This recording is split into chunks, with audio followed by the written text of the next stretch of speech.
Started, guys.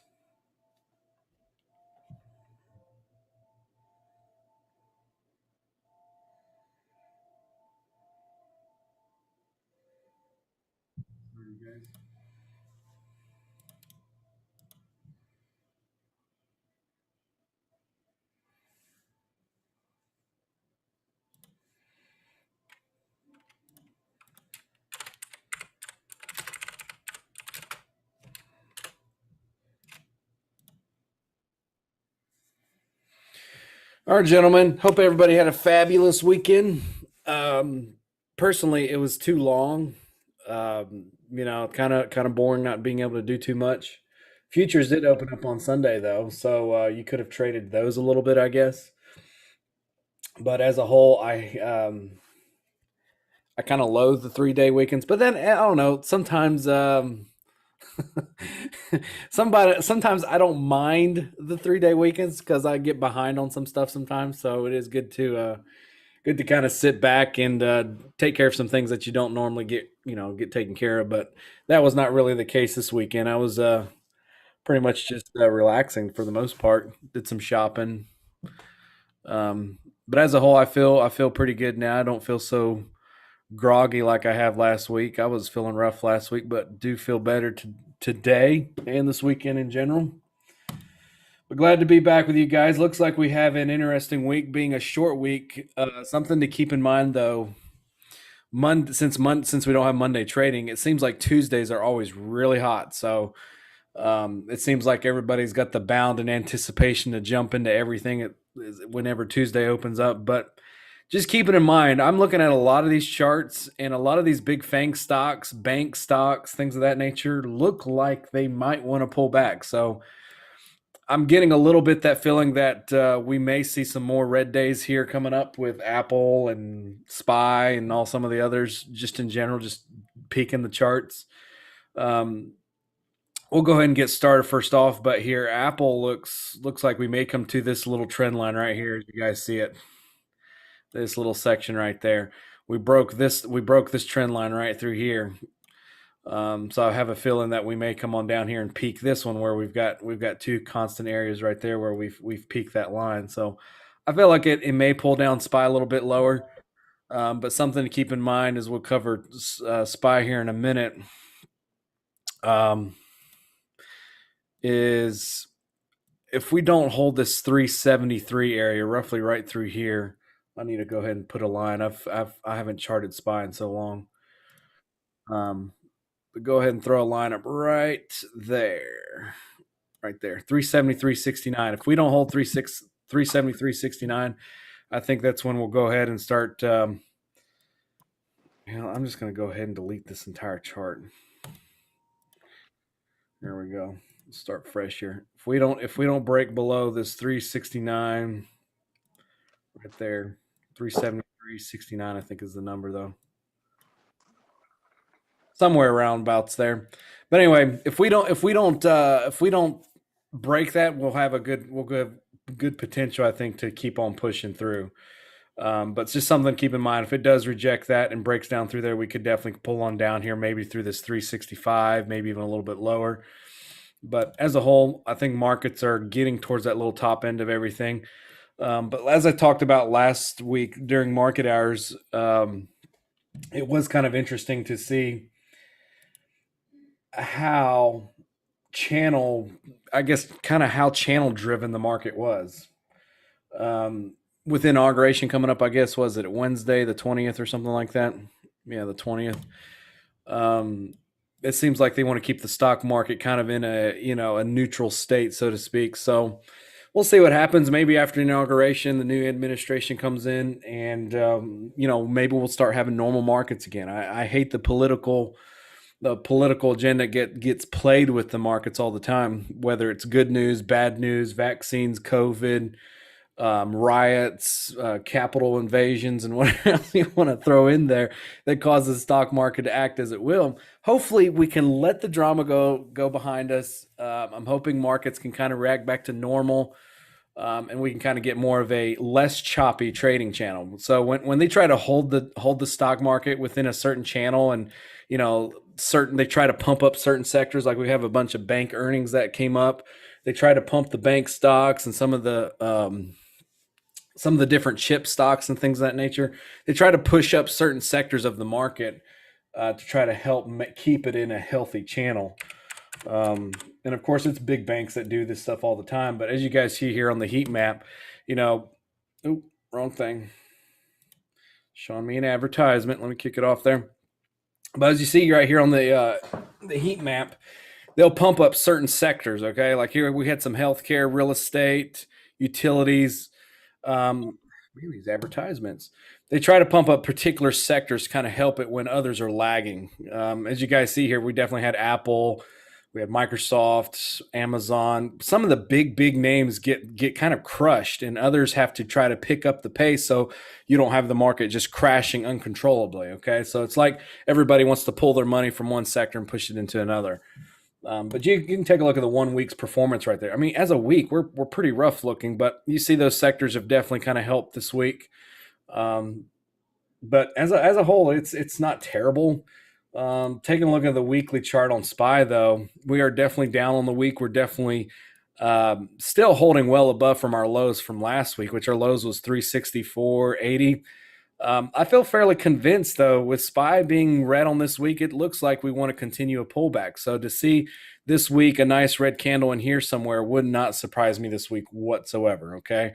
But that could easily change my mind tomorrow if they decide to start pushing things up and like, okay, well, let's keep the momentum climbing. But only market open will tell us that, and we'll be able to judge it from there on. But it's kind of fun for the most part to play some of these EV stocks. Weed stocks have been getting some hit lately. But I kind of think some of those are kind of getting pulled back a little. We'll cover those here in just a minute. But I want to go ahead and touch on the earnings reports for this week. You guys know here in the Discord channel, we've got our earnings report channel. You scroll down here to the bottom, you see the earnings report under market data. You want to pull that up, and we let Earnings Whisper do all the earnings. Okay, this guy generally is on top of everything that looks good for the earnings.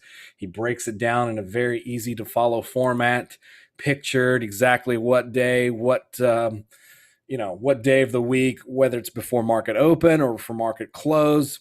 There's just a select few in this week that I kind of like, and I've showed here, guys, here on StockTwits, there is a free way to be able to analyze this. Just literally going up here to StockTwits, get yourself an account. And they got a little section right here called Earnings Calendar. You want to pull up that earnings calendar, and it's powered by Bazinga, which to me I think gets this stuff the fastest, most responsive company out there that really stays on top of this data. So this data right here shows me exactly what stocks are reporting on what days and so on. So if it's not going to be showed up entirely into the data here, and you're like, well, what about such and such stock? Well, you can very quickly go look at this. It's free, it doesn't cost anything. And you can start pulling it down like, okay, Tuesday, Netflix, Bank of America, Goldman Sachs, Halliburton, and Pets. All these other stocks are reporting earnings, and it's either before the bell or after the bell. Before the bell is before 9:30 a.m. and after the bell is after 4 p.m. when market closes. So something to keep in mind. And of course, if you guys want to plan on a little bit, you're like, well, what are earnings for the following week or maybe the week after that? You can just hit it up right here, and you see for next week, which is something I want to get a little prepared for, is we got Apple, we got Tesla, we got Facebook, we got AMD, we got Microsoft, American Airlines, you got Southwest, you got Visa, you got some big names coming up the following week, not this week, but the following week. So, if those charts look ready this week, and you're like, hey, I think I'm getting a good opportunity here, I may play some options that expire on the 29th of, January. I got a good chance to play the earnings run up on some of these stocks. So something to keep in mind to kind of prepare yourself, because, Friday will come and go, and you're like, Monday or Saturday and Sunday comes along this next week, and you're like, oh, well, I didn't know that stock was reporting earnings this next week. Man, I wish I would have grabbed a couple calls on Friday before close or this or whatever that. You know how the the weekend drama brings out a lot of hype, brings out a lot of excitement for something that could post something. Of course, these stocks are some big name stocks. So you want to make sure you get prepared ahead of time for that, because they are strong catalysts. And I love getting prepared for that. So I'll be watching a lot of these big names like that because chart wise, they look like they have a little more red. They have a little more downside, and that's what I love about it. If they give me a good dip, good downside, I'm gonna grab some of those call options if I see good opportunity with that expiration of Friday. If I feel like I want a little more time, then of course I'll add maybe February 5th or some monthlies right here for February 19th expiration. So I got plenty of time. But as you go on, you guys can see those earnings just keep on stacking up each week. So it makes a great catalyst as options traders, and I love to kind of play along with it. And options, options don't trade like regular stock. Okay, they're literally a perception of what people think the stock will do. If there's an enormous amount of option calls for certain stock, even though the stock isn't going up at all, there's a perception that people think, oh, this stock could beat earnings. This stock could go up in value. This stock is, got potential to meet my strike price that I'm, loading up on. And even though the stock isn't going up, I love to play some of the earnings run ups because those options are going up even if the stock is not going up, all because of the general population on this stock in general has a perception that it's going to go up in value. Okay. So we'll play those accordingly, but I'll go ahead and break down some of these earnings that we've got this week that are kind of have my interest. I may or may not play some of them. Of course, the top one is going to be Netflix. Netflix is actually reporting earnings on Tuesday this week, the 19th, after hours close. Now, just throwing it out there, I don't generally hold options into earnings. Okay.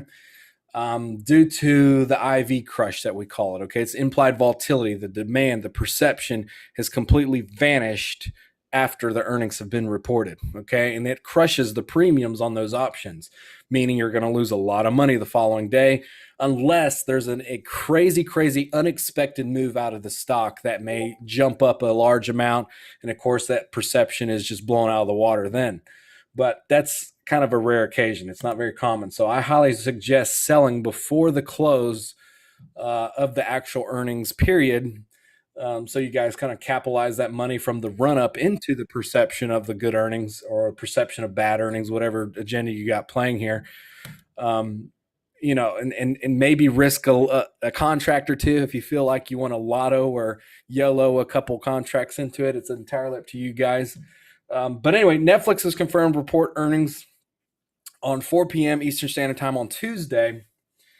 And these earnings have a consensus estimate of $1.38 per share on revenue of $6.6 billion. Okay. I'm not going to go over this growth, whatever crap here, but I'm going to go ahead and show you something here on Friday, January 8th, 2021. There was some notable buying of 8,583 contracts of the $500 puts and also 8,500 contracts of the $500 calls. So somebody bought a straddle is what it looks like right here, okay, that expire February 19th. So both of them are expire the same day. Both of them are exactly the same strike, but one is a call and one is a put, okay? And that's not a bad strategy to do. Some of us will do that occasionally when the move is, it's hard to identify, so to speak. But someone's betting pretty large here. Options traders are pricing at 8% move on earnings, and the stock has averaged around 5.4% move in recent quarters. So taking a look at Netflix real quick. Go and throw it up there. Go back to a daily. Looking at Netflix, it's definitely been pulling back pretty. I don't know. It's kind of more or less in a consolidated state here, but we are holding above this trend line right here. Looks like around that $497, $500 mark. There's a chance we could push up into earnings, but you got to realize we only got Tuesday. That's tomorrow, so they report earnings tomorrow.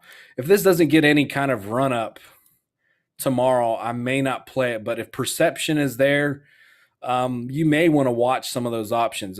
Maybe even a 510, 515 call that expires Friday may probably get some pretty good action. I'll go ahead and check it up here on Robinhood. So let's say we pull up Netflix. We'll look at the options here for January 22 expiration. You can look at 500s. Yeah, plenty of volume, plenty of open interest. Delta's really good. The theta sucks. but perception may be there. We'll see how it is. Implied volatility is pretty okay. Um, let's take a look. 510s, still decent spread, plenty of volume. 520s. Yeah, it's actually not bad there. It's not even slacking off at all. Wow. Spread's getting a little spready there, but the volume is still there. But I hate to play that far out of the money. I may play as far 510s there. I mean, I'll put it on my save list. I'll put it up there on my brokerage just so I can watch the price action of the option and see how it's moving with the chart. If it's moving well, I may actually grab some and just play it up to close and see how much demand is going to be for these options. But as a whole, these earnings are coming up pretty quickly for tomorrow. Actually, tomorrow after hours may not even be a play at all. But it's a suggestion. It's a possibility of something there. All right, Bank of America is another stock that's coming up. The bank stocks, you guys all saw me posting up that throughout the week. They definitely had a nice, strong run up. Bank of America's confirmed report earnings approximately 7 a.m. on Tuesday, which is tomorrow before open. Okay, so you can't even play options right now on that. But the consensus earnings estimate is 56 cents per share on revenue. Yada, yada, yada. On Tuesday, January 12th, there was some notable buying of the 96,000 contracts of the $35 calls expiring February 19th. Traders are pricing in a 4.6% move on earnings. The stock has averaged 3.1% moves in recent quarters. Let's take a look exactly how these options are and how the chart actually looks on BAC. So BAC,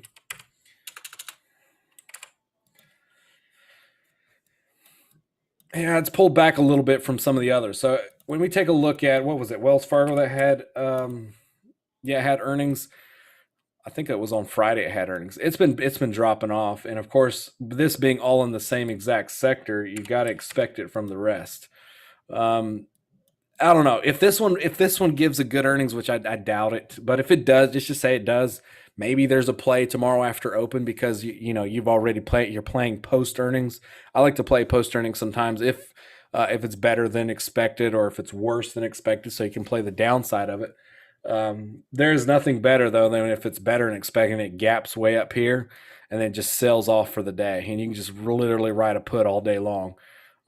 That's pretty cool if that happens. But if it's worse than expected, then of course it can gap down sometimes, and then it can just sell off slowly as well. So something to keep in mind. We'll see what it does tomorrow. But there may be a play there. There may not be, but I'll throw it up on watch list just to kind of keep tabs on it. If you guys are new here, by the way, make sure you guys have a pen and paper. Write some of the stuff down I'm mentioning tonight. You guys may use it to your own advantage. You may find it completely not even useful in the slightest. That's entirely up to you guys. But some of you guys like to watch some of the stuff as well that we kind of discuss, and use it to your advantage if you like to or not. FuelCell here is confirmed to report earnings as well. Okay, and FCell, we've played this one quite a bit. It's been a good play that kind of plays with the energy sector, the EV sector, and kind of that green, futuristic type sector, and it's played pretty well with it. Lately, it's kind of gotten kind of on the wayside because there really hasn't been too many plays with this lately. But FCell's confirmed report earnings approximately 7:45 a.m. Thursday. Okay, so you've literally got all day Tuesday and Wednesday to play the stock for the perception of the run-up. I wouldn't hold some overnight unless you felt really convinced about it. Just depends on that implied volatility, how much demand is for these. But Thursday, January 21, consensus estimate is a loss of 7 cents per share. So something I want to throw out there, guys. Yes, it's expected to have a loss, but let's just say it has a beat of 1 cent or a loss of 2 cents or something like that. If it's better than the consensus estimates, then this can actually be a good catalyst, even if it's a loss. Weird, I know, but that's how earnings kind of play out. If it's better than what was estimated, even if it's still a loss, I've seen some of these suckers really run hot and heavy. So something to keep in mind, it could be a beat. It could actually be a loss. What they estimate could possibly be. Okay, it comes as a surprise sometimes. And when it comes as a surprise, these stocks can really start flying. But anyway, going over this, let's see right here. On Thursday, January 7th, There was some notable buying of the 7,656 contracts of the $15 call options expiring Friday, February 19th. It's probably not a bad option. Options traders are pricing in a 22.7% move on earnings. Stock is averaged around 21%. So that's a pretty good move that it makes. 22%, 21% move on earnings. Let's take a look exactly what the chart looks like. And it looks like we've definitely had a pretty nice push up over the past while. We've definitely pulled back from it, which is about 21 bucks, which is crazy. But we're down here at this bottom trend line. Tomorrow could easily reverse that, bounce off that trend line, and put in a candle, start building from here on, and push up depending on how the demand wants to ride between that channel. We'll see what it good looks like there. But if it looks good in pre-market, I'm going to be all over this because not only does the chart look like a potential bounce, um, I've got a catalyst in favor that it could possibly, do fairly well. But you got to realize it's still the consensus is still a loss. It's going to be just a surprise. It's just a big, a chance that perception may think that it will be better than the actual consensus is. Who knows?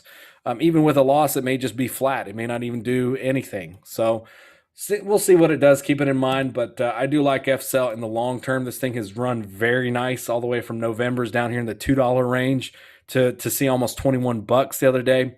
Or actually, did we hit 21? We got close, I know. And of course, pull back down. But something to watch. I do like this one later on this year. I think it's going to be a strong stock even for the future for this year. I mean, it won't surprise me to be a $30, $40, $50 play eventually. But anyway, I like that stock right there. Let's say 15. I want to say 17 and a half. They probably have 17 and a half dollar calls. Let's say what those look like right now. So FCEL, January 22s. No, they only got monthlies. Okay, so February 19th, 17s.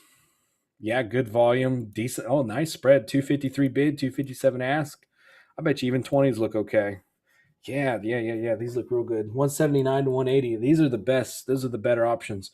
41 cents on Delta, which is really good, to 4 cents Theta. Now, what that means, guys, it means that every dollar FCell moves up, I'm going to make 41 cents on my contracts. Every dollar that let's just say it doesn't move up, period, I'm going to lose.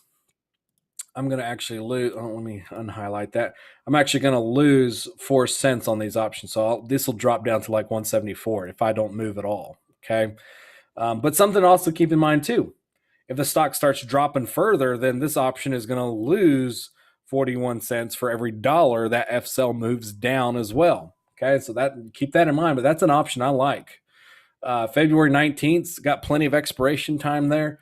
That is the closest expiration one I can buy currently. So this is going to be the option of choice in anticipation of the earnings report. You could play close to the money 16s and you're still going to do really, really well. It looks like plenty of volume, good spread. 17s are okay. 18s are not bad either. 19s, yeah, you're still in good shape there. 20s, I'm really liking the 20. A lot of volume.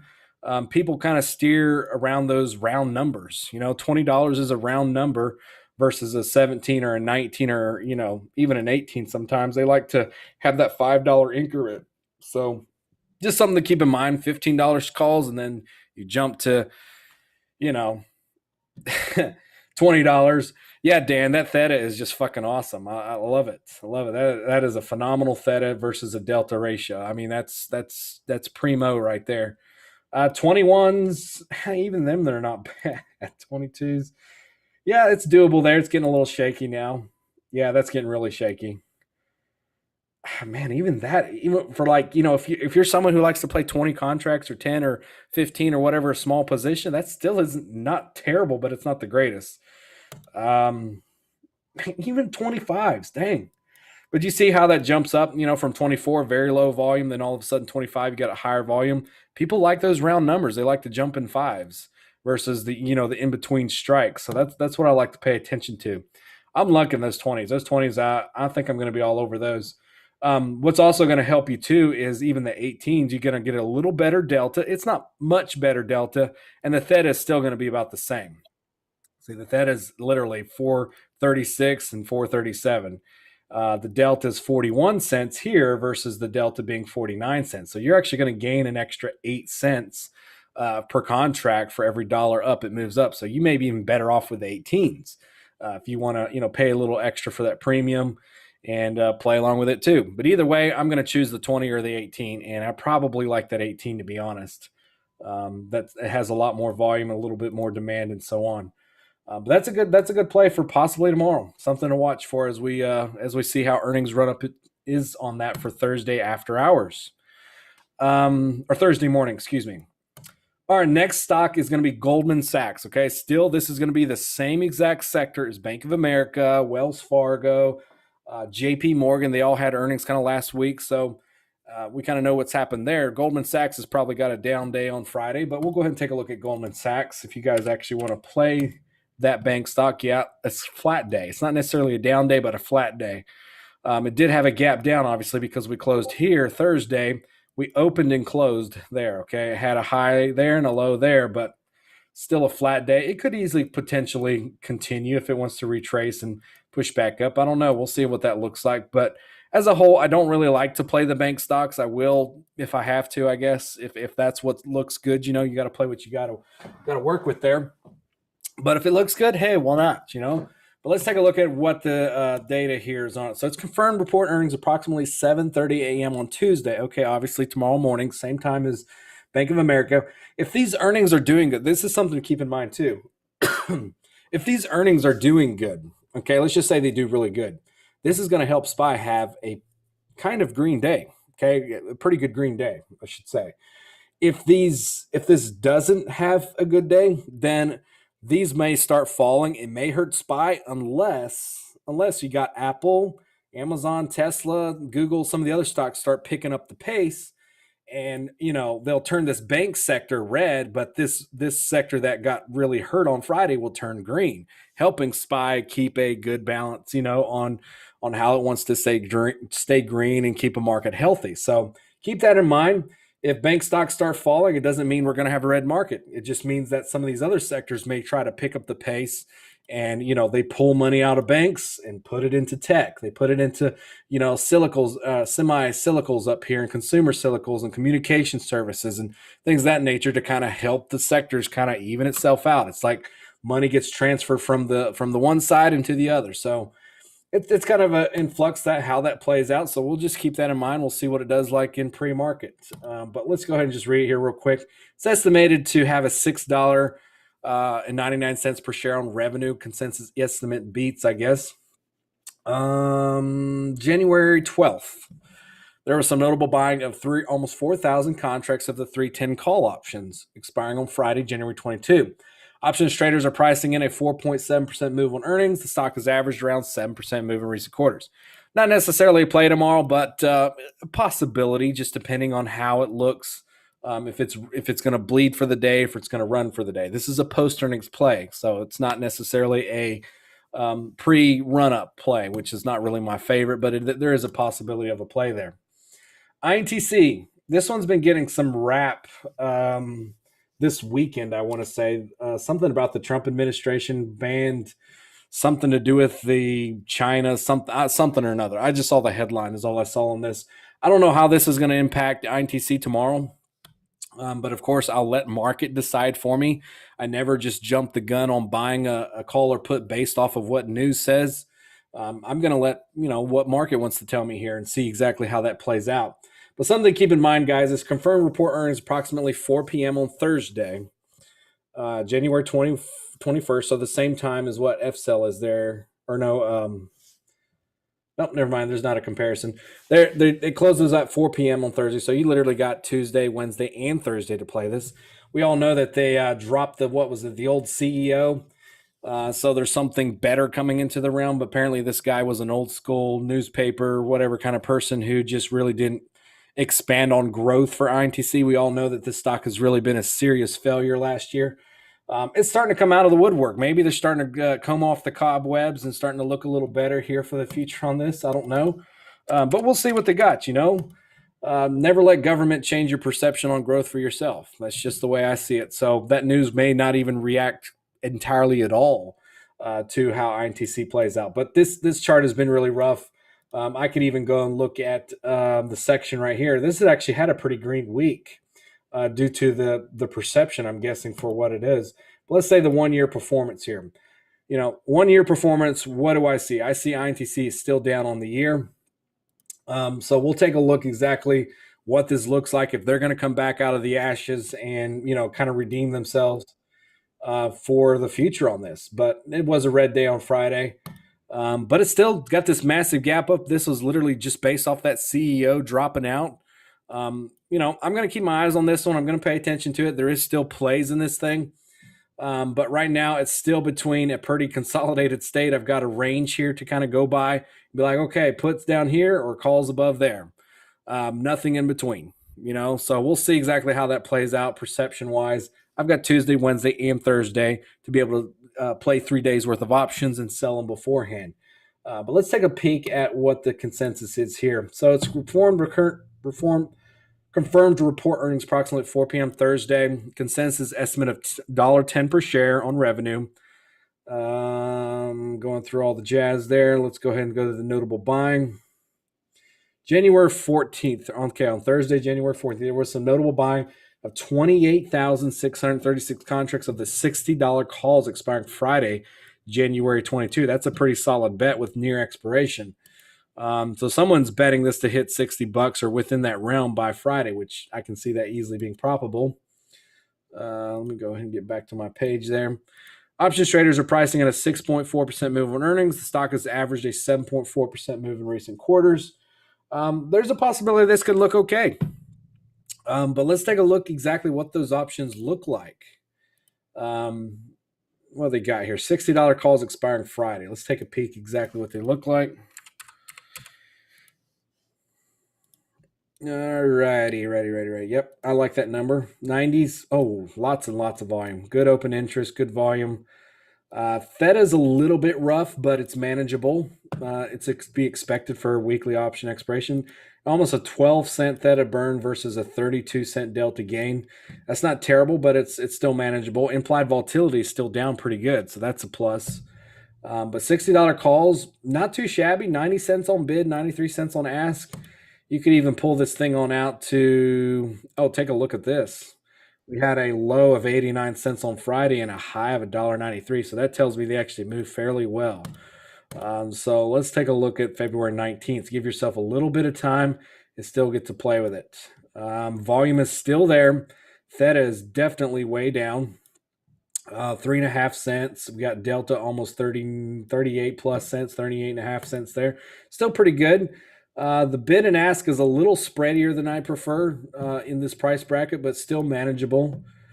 So you could easily play the 60 if you want a little extra time. To be honest, I'm going to be the daredevil, play with a little bit of risk by playing the $60.90 options here, most likely. 58, 59, yeah, volume is still there, but it's still lower than the 60 because, like I said, people love those round numbers.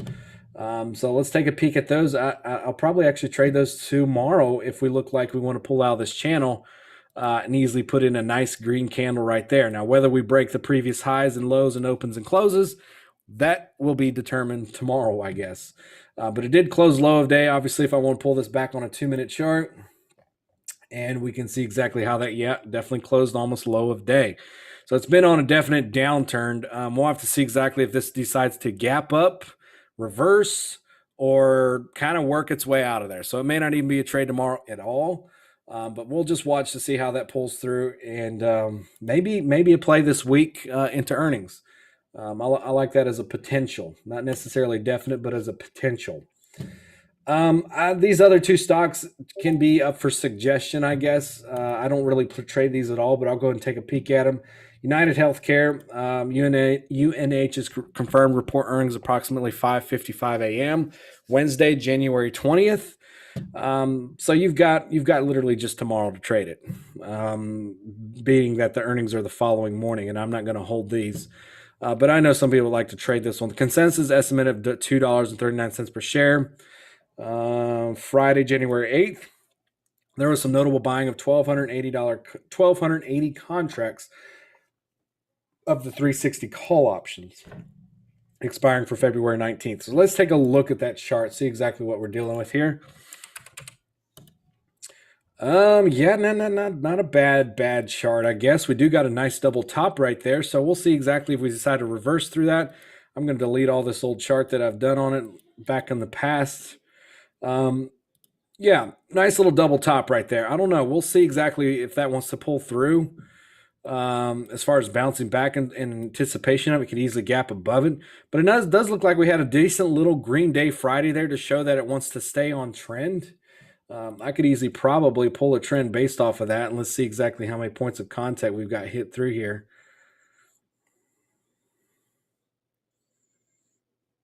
Yeah, I've got a few through there, so it may actually hold tight to that. Maybe put in a nice little green candle tomorrow, maybe the following day. Who knows? It may hold that trend. It shows that buyers are kind of seeking interest right there.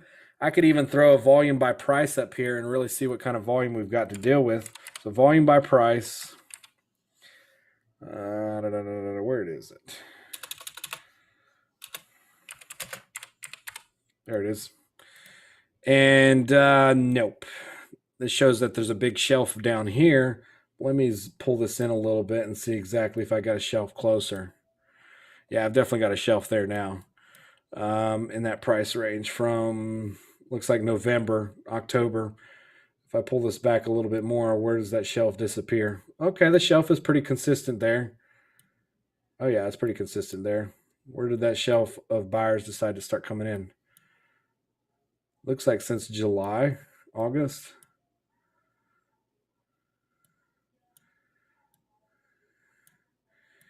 Yeah, that's not bad. It's not bad. So what that's telling me, guys, is there's been 20 million shares traded at that price. Okay.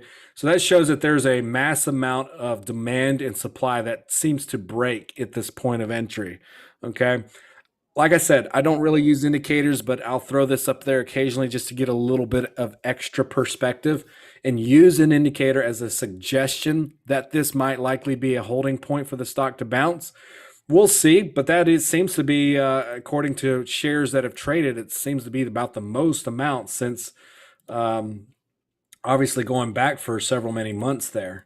Back to October right here seems to be pretty strong demand. Obviously, if I go all the way back from our March lows, it's going to change that price quite a bit because it's never been at this price.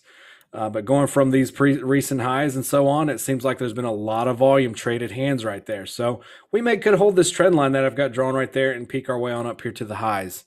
But let's take a look at options, see if they have any interest. UNH. 360 calls expiring February 19th. I'm just peek the ones for Friday. Yeah, very low volume. Yeah, low volume. Manageable, but low volume. February 19th, 600s. Or 360s, I mean. Still low volume on those. I don't know. I may ditch these altogether, guys. Even though chart looks good, options are a little bit shaky here. But I'd probably stick with the expiration 22s due to the fact that there's more interest there because of earnings coming up. These look shaky, though. Even the 355s. 360s would be the only ones I would tamper with, but this is a little bit beyond my comfort zone due to the fact that Theta is well past the Delta. Spread is still too shaky. The volume's still too low. If you do play this one, guys, just be careful with it, but I would probably suggest not trading that one. Moving on to the next one, HAL. Chart-wise, UNH looks decent, but options wise not so great. HAL, let's take a look at that one. So Halliburton has confirmed report earnings approximately 6:45 a.m. Tuesday. Okay, so we'll have that data tomorrow morning before market open. The consensus earnings is estimate of 15 cents per share on revenue. So they got a consensus of 15 cents beat. On Monday, January 11th, there was some notable buying of 2,800 contracts.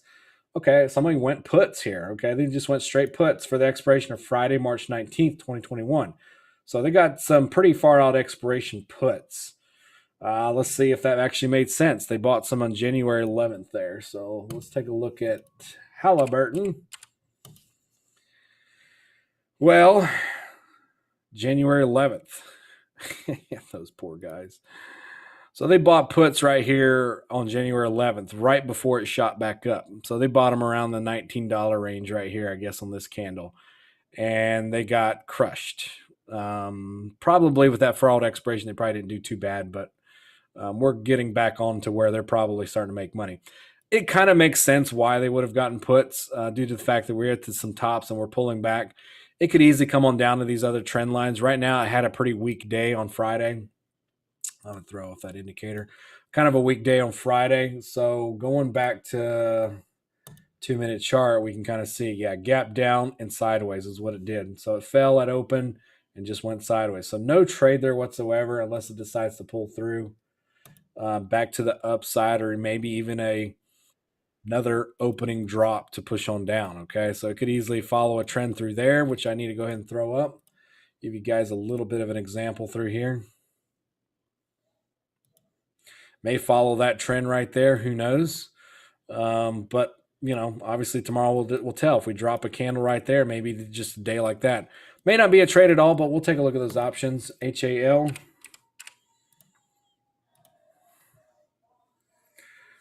They're cheap. Oh, they actually have decent volume. 60 cents, 63 cents. Oh my God, Theta and Delta is pretty dreamy again. We got a 5 cent Theta versus a 46 Delta for a weekly. That's pretty phenomenal, actually. Low of 54, high of 95. For someone who likes to play cheap options, this is actually not a bad alternative. If it's a green day, these could do really well. For puts, though, let's take a look at the $20 puts. Yeah, we're dealing with a little bit of low volume, but there again, Theta and Delta is not terrible. 41 cents bid, 44 cents ask. For some of you guys that like to play some of the cheap ones, this is actually probably not a bad scenario here. What do 18s look like? Not worth the crap. That's a little rough. I'm just not feeling the puts. Puts may make some money, but volume is really low on the puts. Someone likes to play, a couple contracts, not a lot. To be honest, I really like the calls better. If this thing wants to move up, then I'd probably play calls. Puts, I probably just stay away from it due to the fact that they're a little bit shaky. Not a lot of interest on them, but could be a play of interest. We'll see what that looks like tomorrow. All right, guys. Well, that's all I got for earnings plays. I'm going to go ahead and cover some of my favorites for the week. We do got a lot of plays that are coming up this week. And of course, I want to go ahead and throw out some of the SPACs here. I know a lot of you guys have been interested in playing some of the SPACs.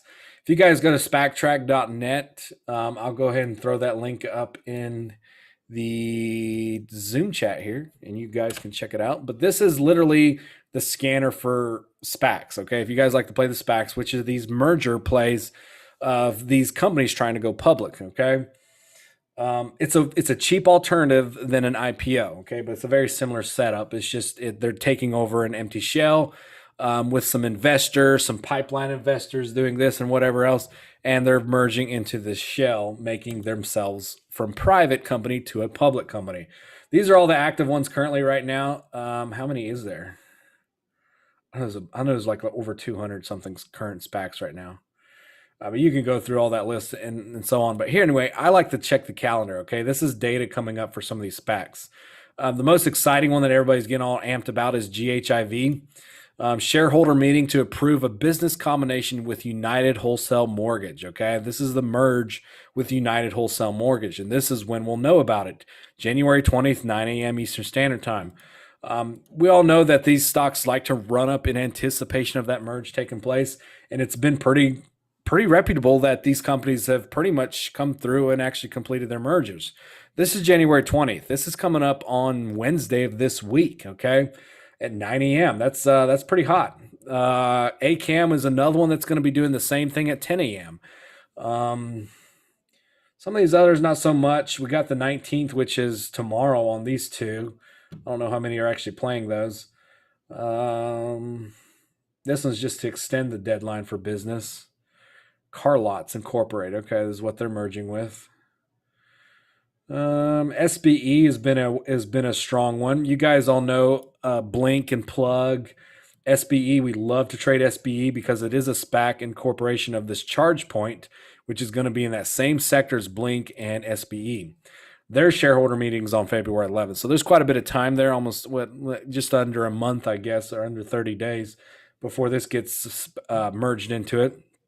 But it is exciting on this particular one. I think even NIAQ and INAQ is another one that's been kind of getting some interest too. That some of you guys like to play. Any of the NA anyway, the IPOX and all the others plays that like to play in. NEAQ is another one that is getting a little interest too. So you guys can play with some of these depending on you want to, but this is my favorite section of the scanner. Just check out the calendar. I'll post this every day. And we also got it here in the Discord room. You go under SPAC plays, SPAC track tweets about all the upcoming stuff. Of course, here we got CCIV with Lucid Motors possibly coming in. And of course, he gives some feedback and some due diligence, scenarios that are working out on this. Also, the high volume leaders of the day. So if you guys like to play this stuff, pay attention to it. There's always opportunity. And the big plus side of this is these stocks all start at around $10. Okay. So something to keep in mind, $10. If you're getting one of these SPACs near $10, you've done due diligence on what could possibly merge into it, that could possibly play out. CCIV is a hot topic this weekend. You guys all know what happened Friday. Supposedly some kind of news was going to come out and all this stuff. I don't know. CCIV supposedly, the rumor is they're merging with Lucid Motors, but that has still not been confirmed. So just be wary of that. I wouldn't get so convinced to just buy all the options and contracts and shares and whatever else you want to play with it. Just be wary of it. If it does not get merged with Lucid Motors, this thing could plummet pretty hard. Okay. So just something to keep in mind. Another factor is the original rumor was that they were going to merge with DirecTV. Apparently DirecTV trying to go public instead of, splitting it up from what was it? Is it AT&T that owns DirecTV or something? So something to keep in mind. It could go from Lucid Motors back to AT&T or something like that. And of course that doesn't interest anybody. So it's going to crash anyway on that point. But if Lucid Motors comes out and it gets confirmed, it gets posted on the calendar up here and says that, we're merging on such and such day or having a shareholder meeting and all that stuff, then of course this thing will fly. Okay. Just knowing exactly the kind of volume that is interested in it. Everybody is flocking to anything EV related, in that sector. So to see this thing, 30 plus wouldn't surprise me at all. Okay. So if it comes out, it's really confirmed as Lucid Motors, this thing could fly to 30 plus. So something to keep in mind, as this thing has been on a constant roller right now, I guess from this past week. So that's a little update on the SPACs, but we'll go ahead and cover all these plays. No, we have not covered NIO. Someone's asking about NIO. We're going to cover some of these plays in the chat here and on the watch list as well, to get you guys going for the week. Hang on. Let's see here.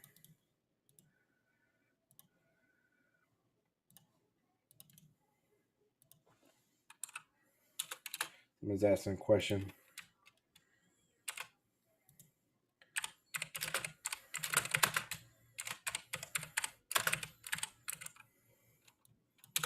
All right. So moving on, Apple, like I said, looks like we're going to keep on falling down here to that lower trend line. I could be completely wrong. We may actually hold off from these lower candles and get some move up. If it does, that's amazing. That's awesome. AMCI, for the most part, has been doing pretty well. This is another SPAC play. I don't, what was that? Yeah, they're not on the calendar yet.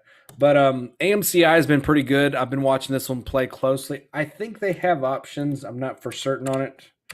But I've been playing some commons on this one. No, they do not have options. Yeah, commons, they do play on it. So if you guys like to play this one, do some research on it. It does seem to be doing very well. There is interest there. I like the SPACs that have interest. AMD, pretty rough week. Last week, it felt pretty good. We had a nice little push the previous week to some new highs up here. I thought we were going to break into the $100 range. I know there's a cult following around AMD. Everybody likes to push up to it. That just isn't really the case here. We couldn't break $100. But anyway, it's fallen back down. It even broke below this consolidation period, which I was hoping would hold around 89 to $90. We're back here down to 88. And it actually even broke or even closed below this trend line right here. Okay. Which is this line through here. It even closed below it. So with that being said, we could actually come on down here to maybe falter to the 85 range there maybe. So we'll see if that actually comes on down, if it wants to come on down at 84, 85s before bouncing back up. But possible play. I do like to play AMD on a good day. Amazon, exactly what I thought it would do last week, came down to my red trend line down here on the bottom. This thing has to hold at. If it does not hold this trend line, we're going to see back down here to see probably some new lows. I'm going to start readjusting. Maybe we even hit the 3000s. I don't know. But if markets want to really pull back, then this could definitely pull back pretty good. But on another note, if all the banks crash and they want to start pushing some of these other sectors, then of course we'll bounce back up and start shooting our way back on up to these upper trend lines again. It's just the way the market is. They want to pull money from another source and throw it into another. When some buyers decide to step in and say, "Hey, this is a cheap opportunity. Why don't we take it?" We haven't seen Amazon this low. And on the plus side, as we talked about tonight, is they've got earnings coming up. When those earnings come up, let's take a look. I know it's sometime this month. Maybe it's next month. Okay, February 1st is when earnings are coming up on Amazon. So far, that's what's posted with Google and Amazon. So they still got earnings coming up, okay? It's a little early for that, to be honest, because we got two full weeks before that Monday would earnings come out. Of course, I've seen Amazon move their earnings date before, so just keep that in mind. It can move sometimes. They may try to start running it up a little early in anticipation of earnings. Maybe kind of give a little bit of a relief from all that selling and then back down and then, whatever they decide to do there. But something to keep in mind, I really would like to hold that line, but if it doesn't, then I'm going to be looking for opportunities a little bit lower, and I may actually swing some calls when I feel like I found the bottom on this to play in anticipation of that earnings run up eventually. Moving on to Aphria here. Aphria has done really, really well. To see this weed ticker run from 7 over here to what, 13, 14 bucks almost, has been pretty astronomical. It did gap up immensely on Friday and of course just bled off all day long. Taking a look at that 2-minute chart, you guys can see that big gap up, tried to push, but couldn't hold it and just bled off and went sideways. It didn't even fill its gap, which is around 12.11. But these weed stocks, they're pumps. Okay, they get popped and then they drop and then they mellow out for a little while. It's like they get a quick high and then they're done. No pun intended, but we'll see what these do actually. I do want to see, some good opportunities on some of these Cron, ACB, and all those. I try to keep at least a couple weeds tickers in my watch list just to kind of keep eyes on them and kind of play along with it. Of course, Boeing, it had a pretty decent little day on, was that Thursday? Kind of actually pumped up pretty good there. But I like to watch airlines just because it is a sector that I don't really keep much tabs on, but I do need to keep an eye on it due to the fact we do got earnings coming up on some of these as well. Yeah, here's love I'm seeing. American Airlines and Southwest, JetBlue. I'm not sure when Boeing is coming out. Maybe they haven't announced yet, but I'm sure it's coming out here eventually. I'll have to dig into that. But something to keep an eye on if airlines decide to get some extra activity. Another thing to keep on mind too, guys, is the new administration is coming in this week. There's talks about another stimulus package of some kind. There could be some more relief for airlines. I don't know. Of course, there's being talks of 5G network services getting implemented on the airlines as well. There's a lot of stuff. Airlines seem to always be center of some kind of media attention to some degree. So it never hurts to keep some of those on your watch list at all times if you can. Another stock I want to keep an eye on here is BABA. Okay, BABA's had a very big drop off. Obviously, there was some stuff going around about the CEO missing. I really have not dug into that to find otherwise yet, but we are starting to try to get up there to fill that gap. It did 2 little gap ups and bleed offs. I don't know. It may try to eventually fill it or not, but it's just one I'm watching for the time being. Bank of America, just watching this due to the fact we had earnings coming up, which we discussed a little while ago. BlackBerry, this run was nuts. I think it was Kivo that announced it in the chat room earlier. And we talked about this one a couple weeks back, I want to say, during this little run up right here, the first little run up. Yeah, back in December. Some of the guys were talking about it then, and it was a play then. But to see this thing coming out of the woodwork, and of course this gap is completely filled now, which I can remove that. Back when I first charted it, we'll see what this thing does, but it is pretty nutty. And of course, this, just like we were talking about the whole 5G thing, this could be a very good play with that. But to see BlackBerry do moves like that 2 days in a freaking row, it's pretty astronomical. And I saw those options really flat haul ass. You want to take a look at those options, you can actually see what kind of movement they did. Um, but of course, let's say, yeah, look at that, 295 to 79 cents. I'm grabbing the high of day down to the low of day because we closed near the low of day. Not far off from it, but because it gapped up here and it shot up here, so I know they move pretty astronomically there. That's a big move. So something to keep in mind for potential plays. And what was the volume on that? Oh, very nice volume too. Good spread, good volume. But a play for a potential future if it just decides to consolidate or even fall down again or consolidate and then push back up again and maybe drive a train line like that. Who knows? But something I'll be paying attention to. Bidu, you guys all heard the news the other day. What was it? They're going to start working with Apple or something to that effect. Let me see if I can find it. About a car. They decided to introduce themselves to the EV sector. Yeah. Or maybe it's Alibaba.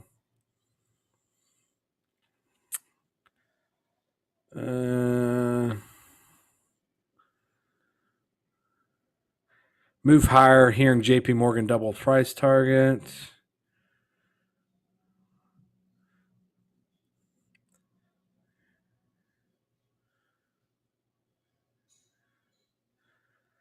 Okay. But yeah, some of the fact about them working with some kind of EV something.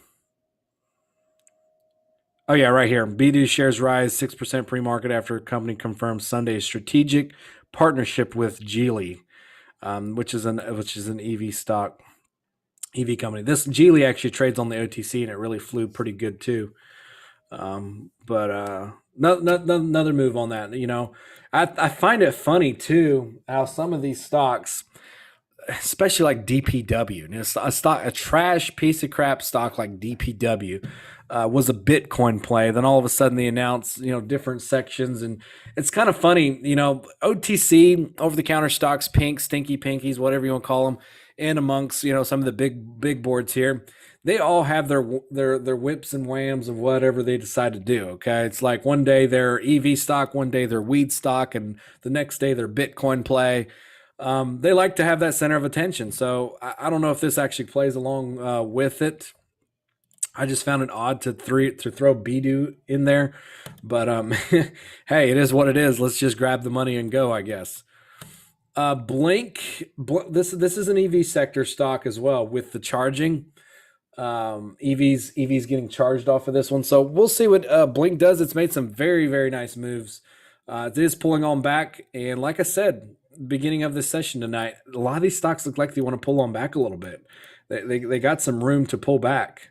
So just something we'll have to keep an eye on. Obviously, Friday, a lot of us were playing puts, but just expect a choppy market most likely tomorrow too, to some degree, until after the inauguration.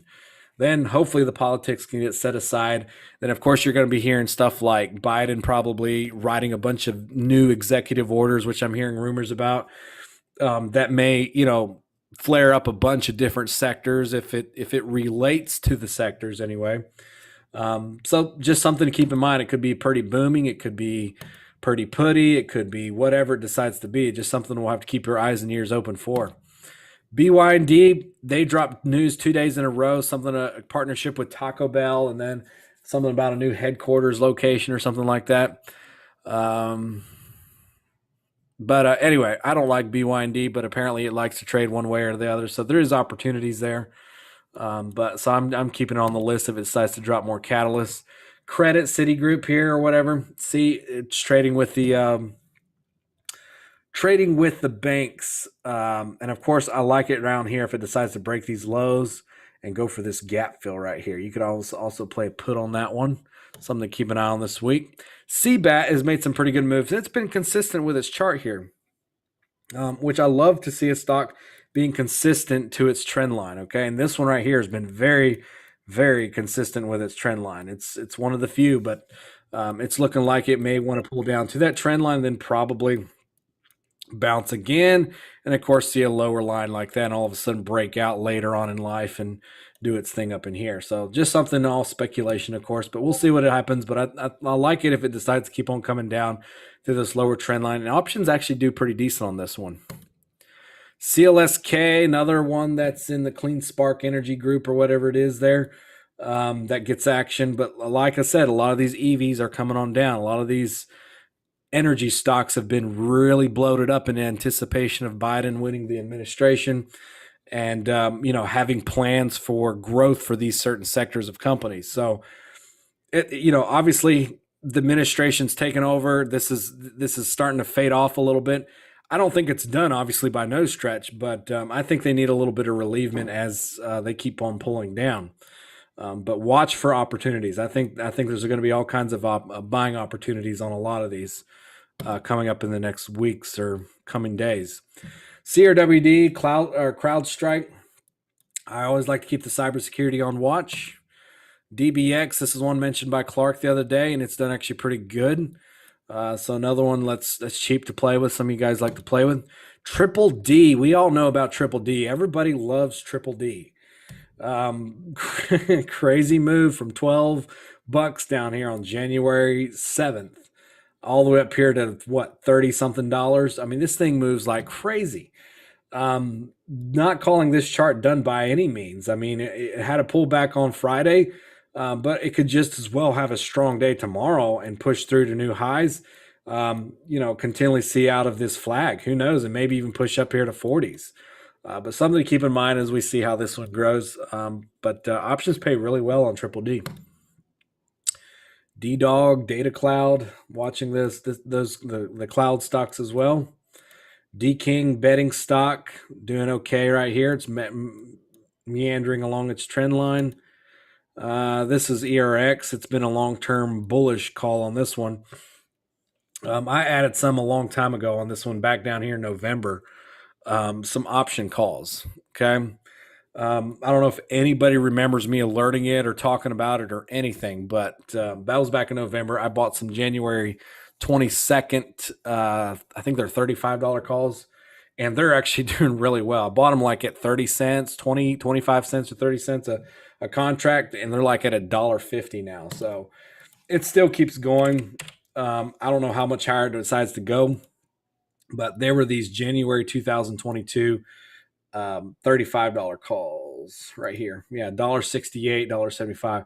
And they're still going. I mean, they're literally way out there, the highest expiration, and they're still going. I mean, look at the theta. They don't even burn at all.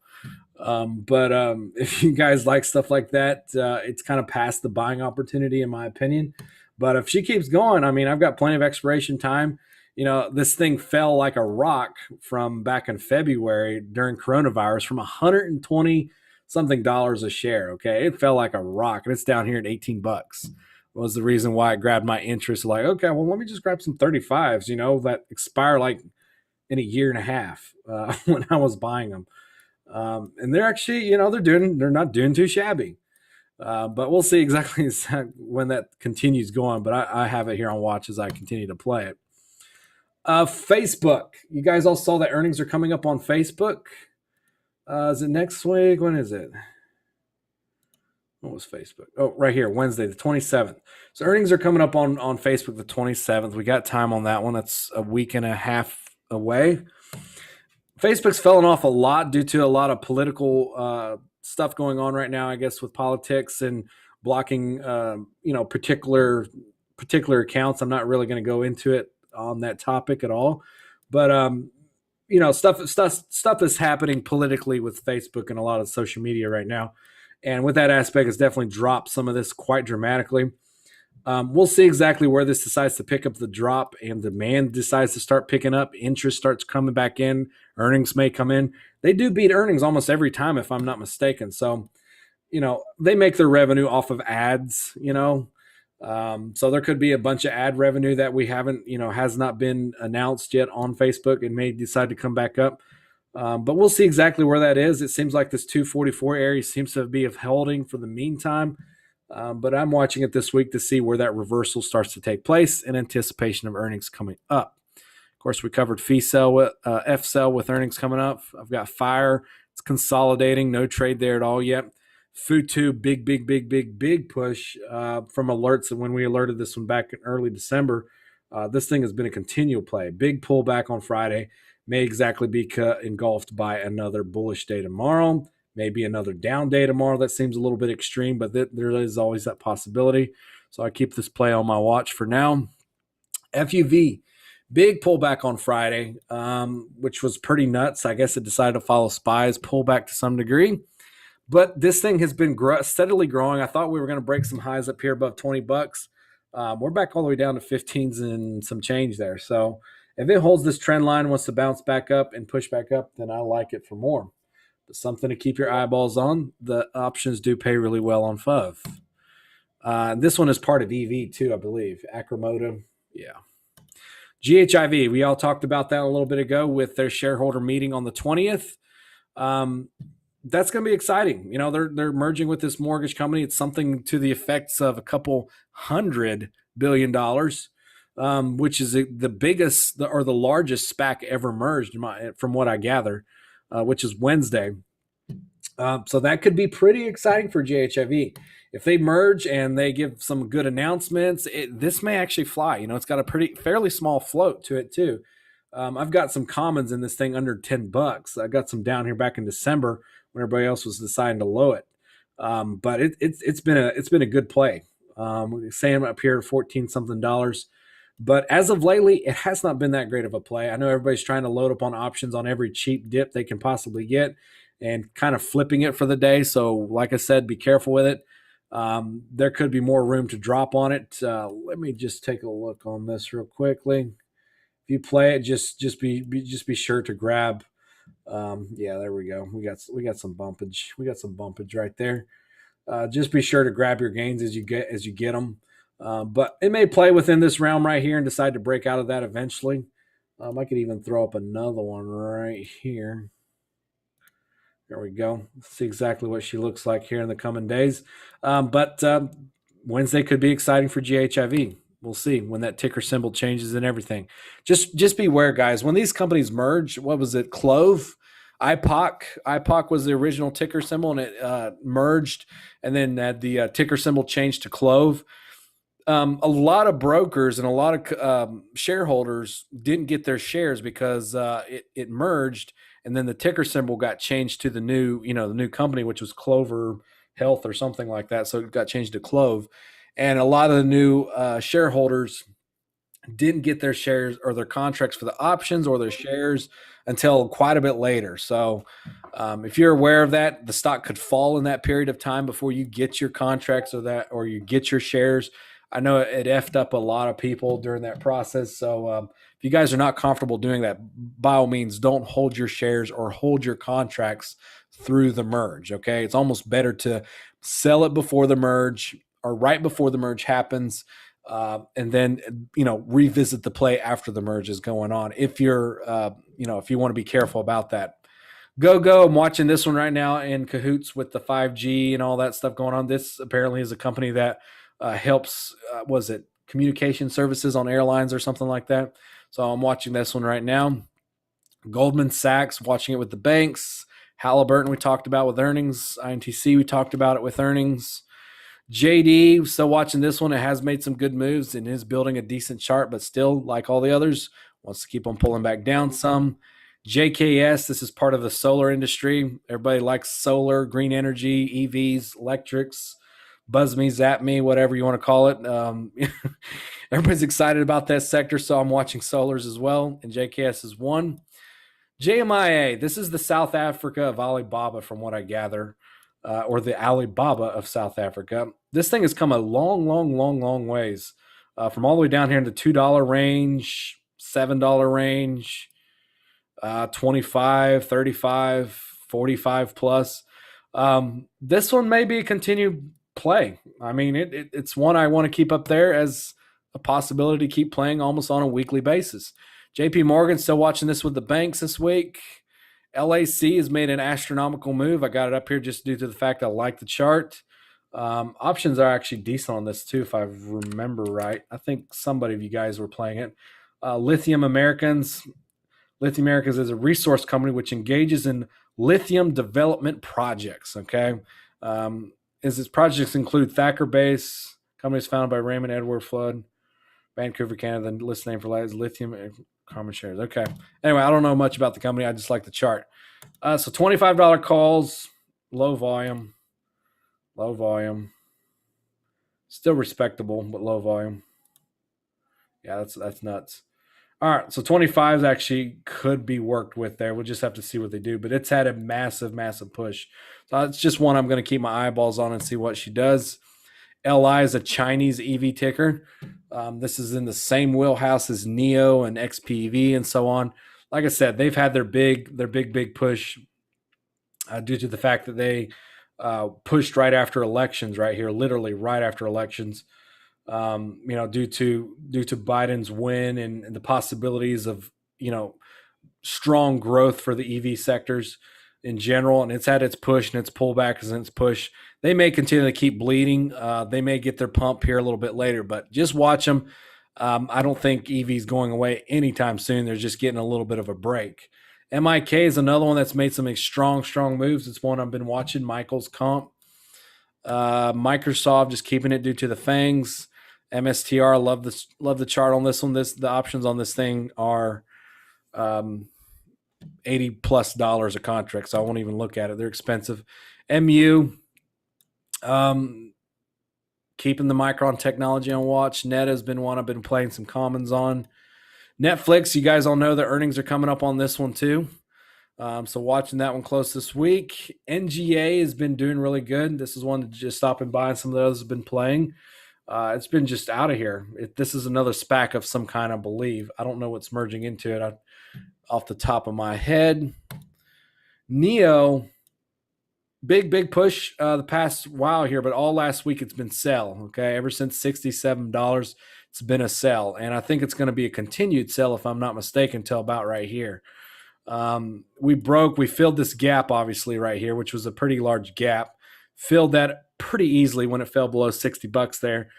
So keep this in mind, guys. I think we're going to come on down here a little bit lower before we finally get our bounce, which could easily be, Wednesday. So it may come on down here to $52.50 or so before we finally get our bounce. But I'll be watching it close right there.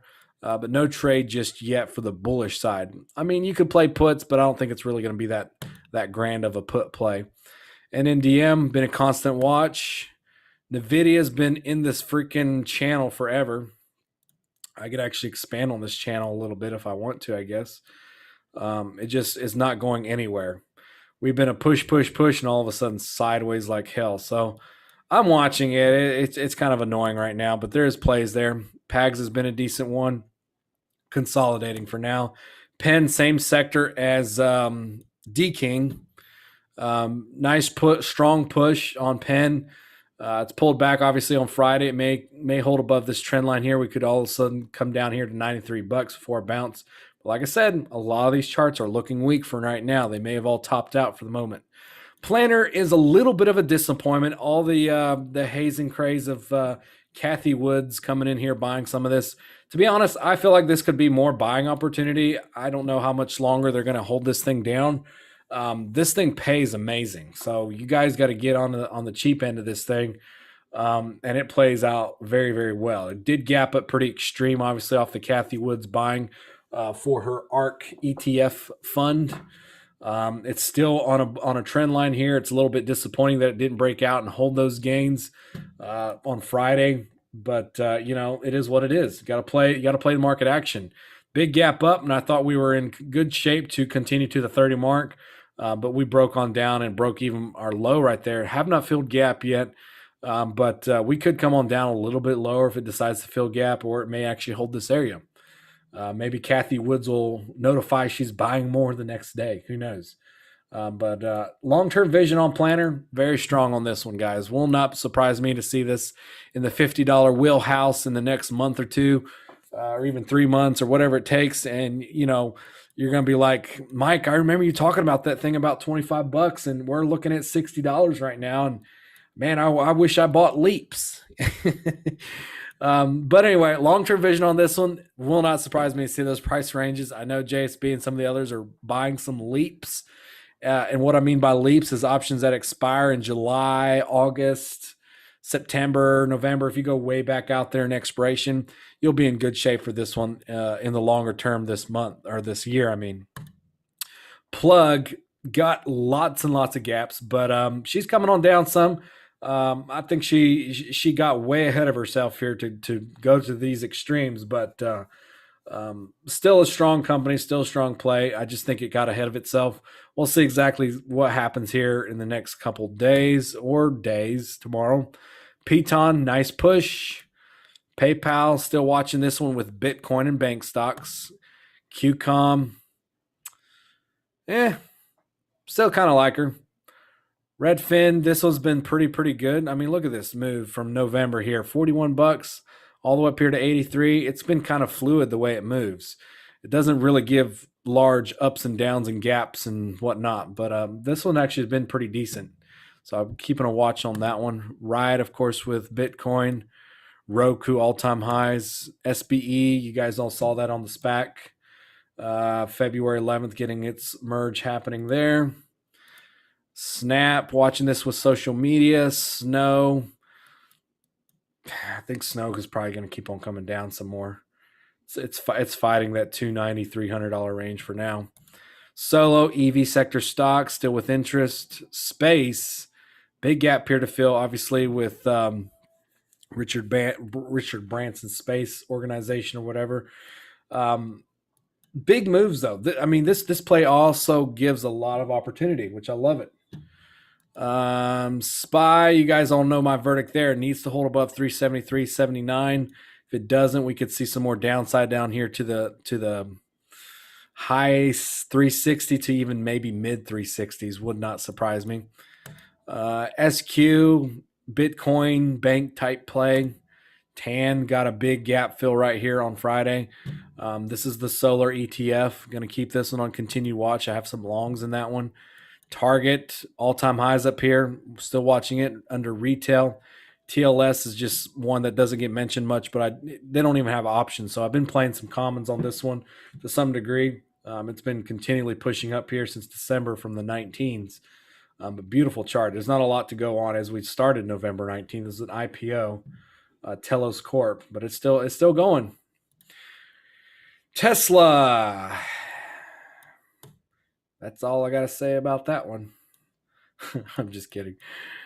Consolidating right here. Earnings obviously coming up on the 27th. You got time for this one. We could pull back some more. Tesla has a lot of room to fall. That's the bad part about it. It has a lot of room to fall.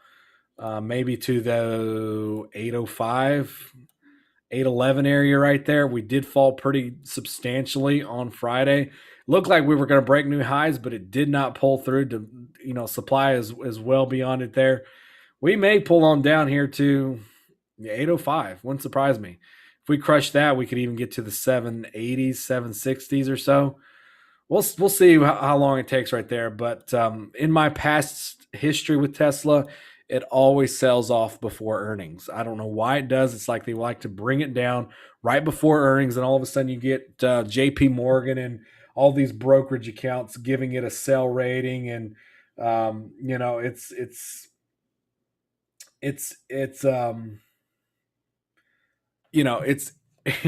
they try to give it a negative impact, so to speak, so it does sell off, and then they grab cheap shares in anticipation of earnings. Tesla has always beat its earnings, at least this past several many times, and it gets always some kind of run up or post run up. But it's a finicky play around earnings. But if markets are healthy, it may do really well. TSM, crazy moves on TSM. Still going to keep this chip stock on watch or semiconductor. UPWKs, I like the chart on this one, just been watching it. VGAC has been getting some buzz this weekend. This is another Richard Branson acquisition play.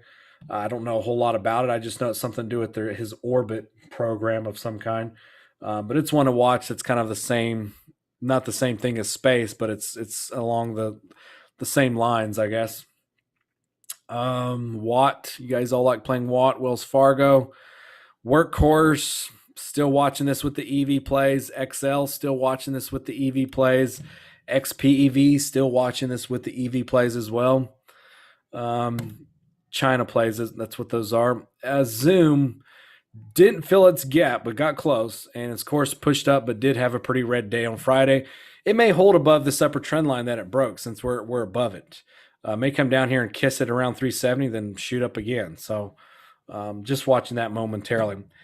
Anyway, guys, that's all I had for tonight to cover some of these watch list plays for the week. I know it's a lot of stuff there, but I'm keeping my eyes and ears open for anything else, anything that looks good.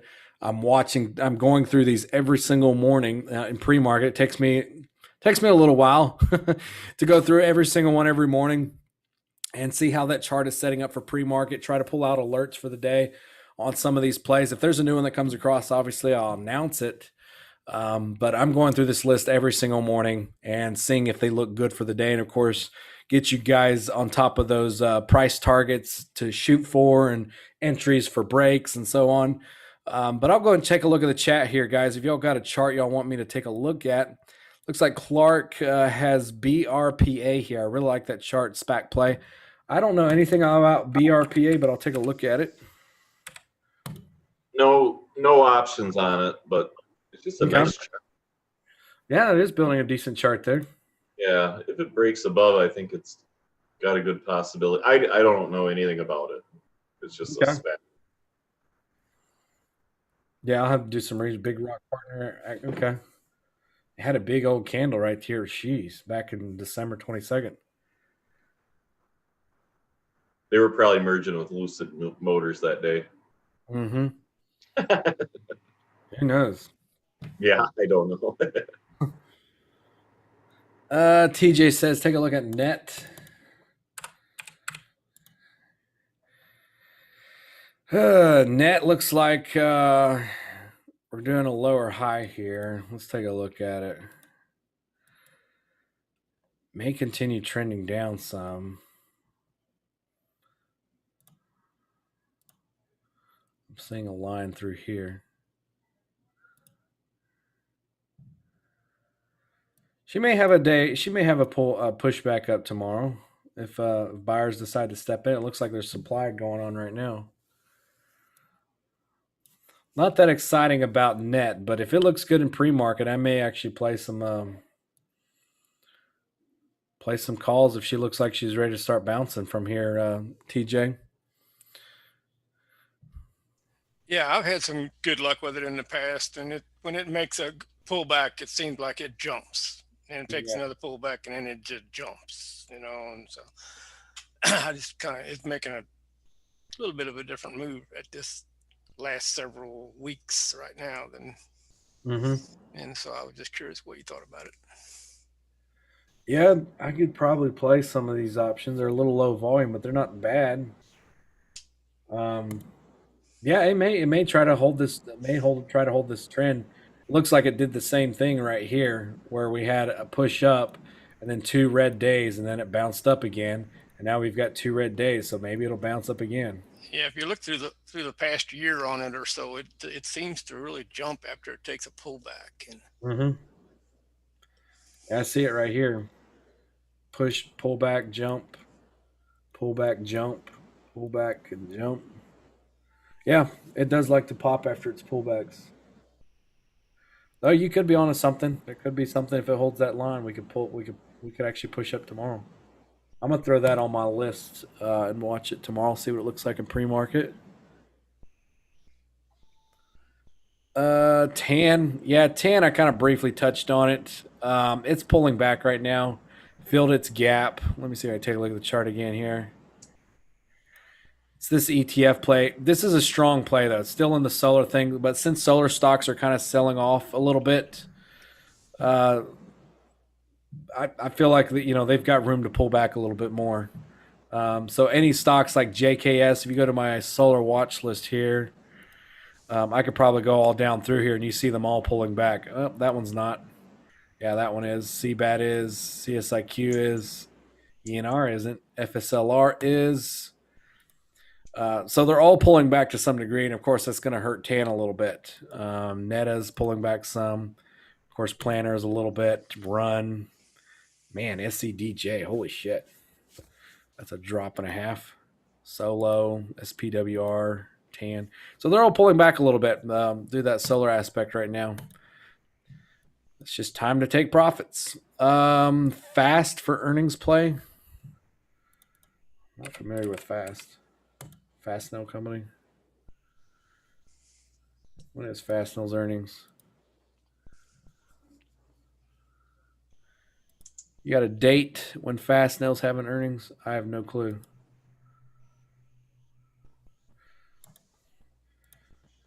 Chart looks okay. Those candles are short though.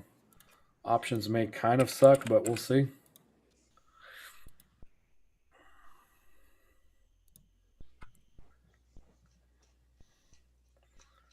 What is up with that?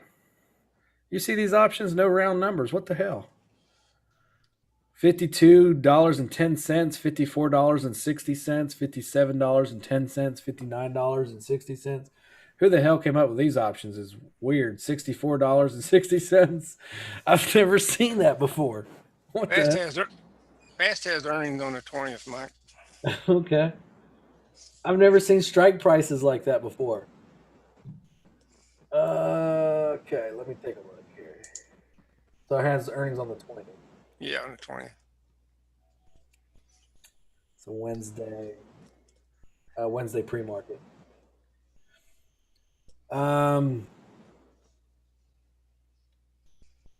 Yeah, if you want to play the $52.10 options, these may be the best you got, but you got to play them low because it is low volume. That is pretty good versus Delta. That's actually pretty good. I mean, it does have a nice hanging man candle right there from Friday, so it may actually push through with another green candle tomorrow and break some of these highs through here. Very possibly soaring try. SSPK. I'll take a look at SSPK.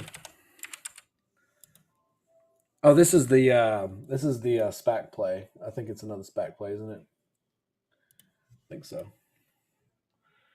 Let me take a look. I know nothing about SSPK, but I think I have it on my SPAC watch list.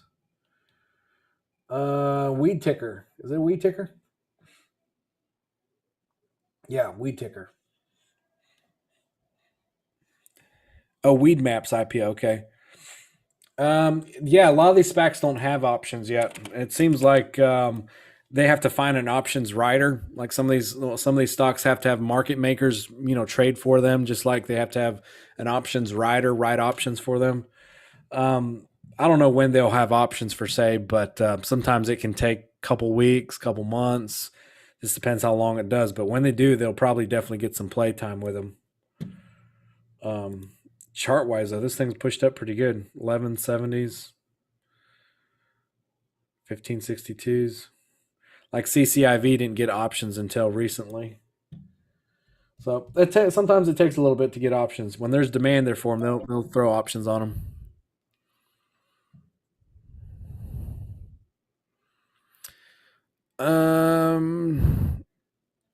I may have to throw that up in my Weed Ticker section. Hang on. Maybe I already have it in there. No, I don't. I'll throw it in there. Any other stocks, guys, you want me to take a look at before we call it a night? BNGO. That made a run not that long ago. Oh, and it's still making a run. Yeah, I've played some commons on BNGO. When it made this pop right here, I played some commons from, what was it, pre-market? When it made a big run.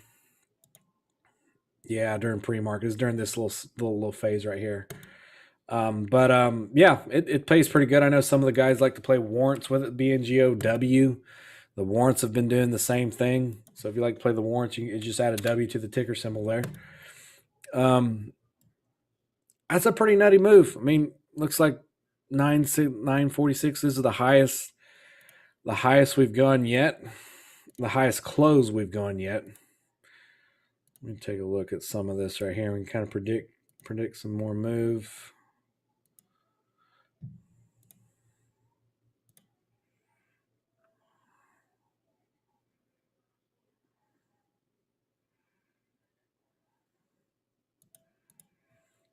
Alrighty. So see how we break that 949. We'll see 991 maybe.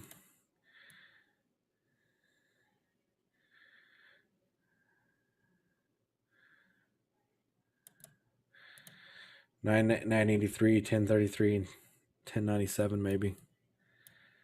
I don't know. It could be a play. See, she keeps going. I didn't know she was actually still going here. Skills. Dwight is asking about skills. That was a SPAC play not long ago, if I'm not mistaken. This is the what? Chef play? I forget what the stock, what company was behind the stock. Looks like she's pulling back a little bit. She may actually hold this trend line a little bit here. I'm seeing one right through here. I'm going to see another one, it looks like, through here.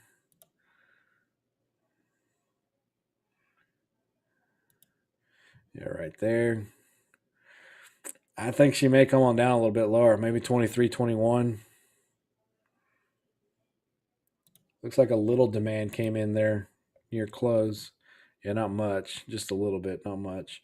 She may come on down to this next line right here, 23.88. I've got drawn there off the daily. Yeah, watch it come on down through here. I want to bet. I want to bet it's still got down a little bit more downside before upside. But upside will definitely come. If it comes and bounces, it could push up pretty good there again. I know they're bios, but can you take a look at mRNA and LLY? Yeah, mRNA, from what I gather in China, is getting crushed right now. It's down like 3% last I checked. Who was it? Woody posted some news about how there's people dying from Pfizer's and mRNA's vaccine lately. Now, I don't know, it's due to the side effects or whatever it is. I don't know any of that history whatsoever, but from what I gather, there's people dying from the vaccine. And I hear mRNA is getting crushed in China right now. So this may actually be gapped down tomorrow for U.S. markets. So I don't know. mRNA looks really good right now on a daily as far as it's been steadily climbing, but my guess is we're going to be down here in 118s. I'll have to reevaluate this chart in the morning, to be honest, depending on how that news impacts it. LLY. Ellie Lilly. Man, nice move. She broke some highs right there, 189. We got 2 points of contact there. We've got 2 points of contact there. Let's take a look at this.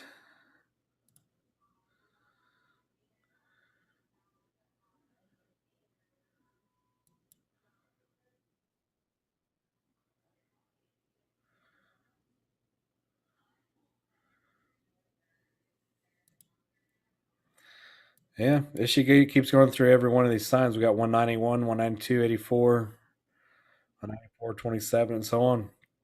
Could be a play as she continues. I don't know what options look like for that one. Is this a bio ticker as well? Pharmaceutical products. 195. Oh, those options ain't. That's a little spready. Volume is there though. Fed and Delta is not that great, unless you get probably out to some more expiration time there. That's a little pushing it. That's really pushing it. Dollar spread. 55-cent spread there. That's workable, but it's pushing it. 195s for February 19th. Could be a play if she keeps going. 195s up through here would not be a shocker, though. It's definitely well on its way to 195s. You could probably play with it, and you're getting some 42-cent delta gain. That's pretty good. From a low of 410 on Friday and a high of $7. Yeah, those options move. They're just a little spready. You just have to deal with it. But volume is there. Maybe for a day hold or a couple day hold, it actually may do okay as we continue here. That's not bad, Dan. That's probably not a bad one. LLY. I like that one much better than mRNA, from what I gather. But of course, if the whole sector gets hurt a little bit, it's going to be in your healthcare sector. We were green on this Friday. If this sector gets kind of raunchy, then of course it may hurt LLY. You got UNH too with earnings coming up too. So we'll see. That may be a pretty decent sector to watch this week. Tilray, yeah, I'll take a look at Tilray. I know it's been running with Aphria too. Same exact chart as Aphria.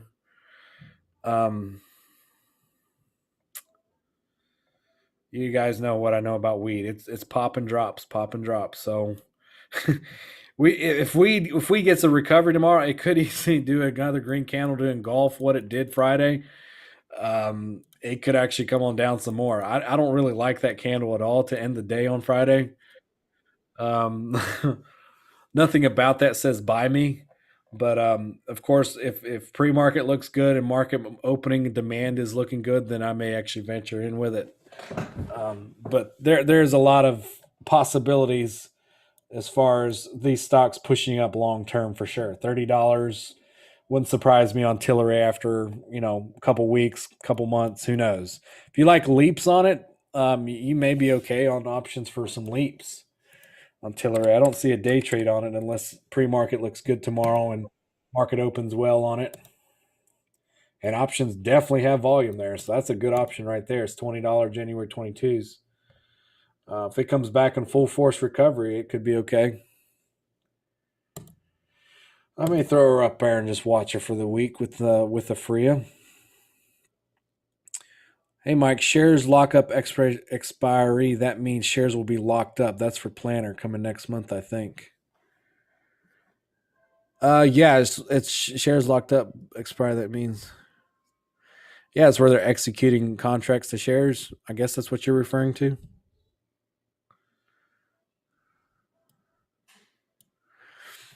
Ford.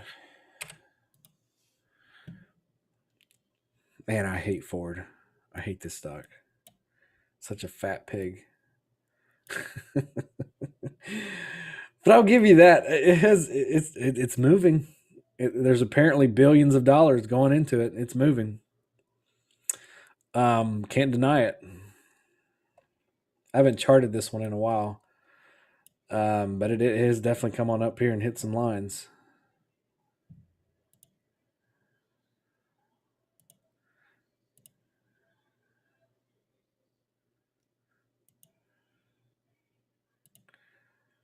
Man, that's a lot of candle just to hit a couple cents.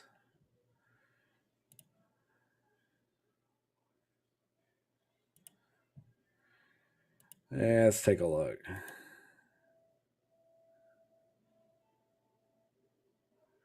Actually, I'm gonna go to an hourly candle. Daily candles too much for Ford.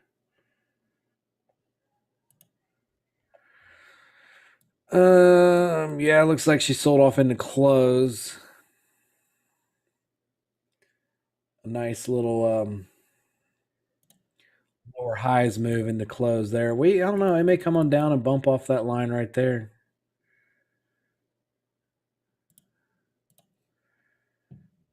Let's take a look at this trend here. What are we looking at? I don't see that trend hit. That's a lot. It's a lot of drop. Well, actually, that's not. It's just a couple cents, but it is for Ford. What about the next one here?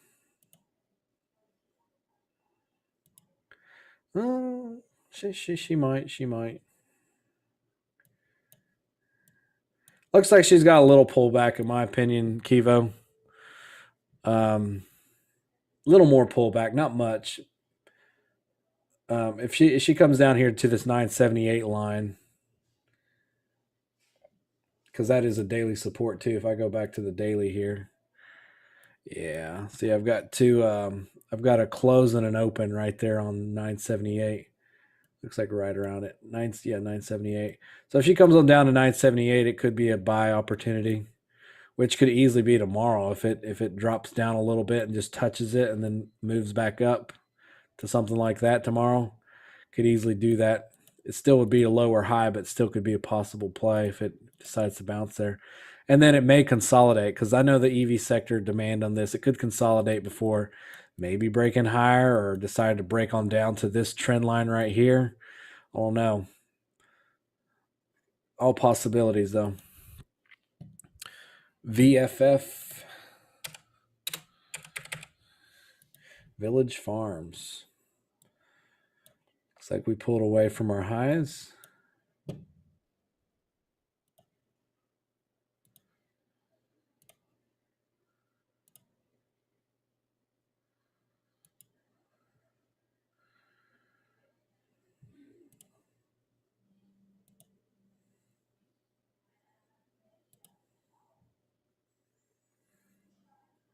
Yeah. Yeah, might have a little bit of a pullback yet. Maybe not much. Depends if it breaks that line because I've got several areas of contact through here. An open right there. A couple low wicks right there. May have a slight pullback, then may bounce tomorrow. The pullback could be around, what is that price? 1238. You could write that down if you want. Maybe 1238 could pull back. If it cracks 1238, then it could come on down to a little bit lower, maybe it's around this area here, 1199. I'm seeing some support right there though, 1251. It may be more like 1251 it'll hold. Seeing some more right there, 1139.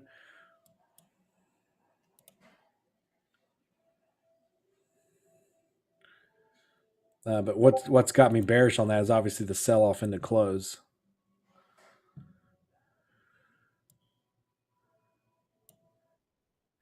That's what I want to say right there. 1299, 1251, 1199, 1139. Joel for VFF. Sneaky Baboon talking about FLGT. Let's take a look at that one. You guys on Twitter, yeah, you guys are asking about some stocks there. I'll take a look at your chat there as well and look at some of those here in just a minute. FLGT Commons. Well, you don't like to play options? Maybe they don't got options. Oh, they got options. Oh, the volume's low. I see why. Shit. It's a nasty looking option. Yeah, let me slap $8.80. I'll take that. That's a rough looking option. I don't blame you there. Commons, I mean, that's a pretty good close. This is the highest close since January 7th. I'm taking a look at some resistance up here. Let's take a look. 796. 7280.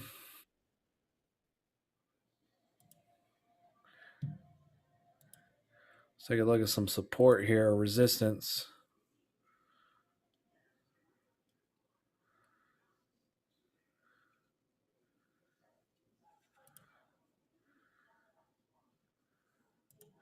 That's what you're looking at right there. So we start breaking some of these levels, 7280, 7390, 7490, 7630. And she looks okay. She looks okay for a bounce back there, but in my opinion, it's still in a consolidated state a little bit. Looks like we're definitely riding this on the hourly though. Right through there. Yeah, that looks not bad. That looks pretty good, Sneaky Baboon. She rides along that trend line.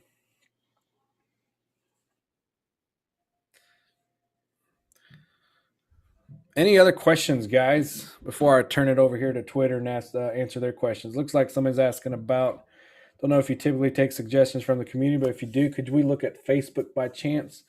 Yeah, I mentioned Facebook, Mo. I guess he's asking a question on YouTube there.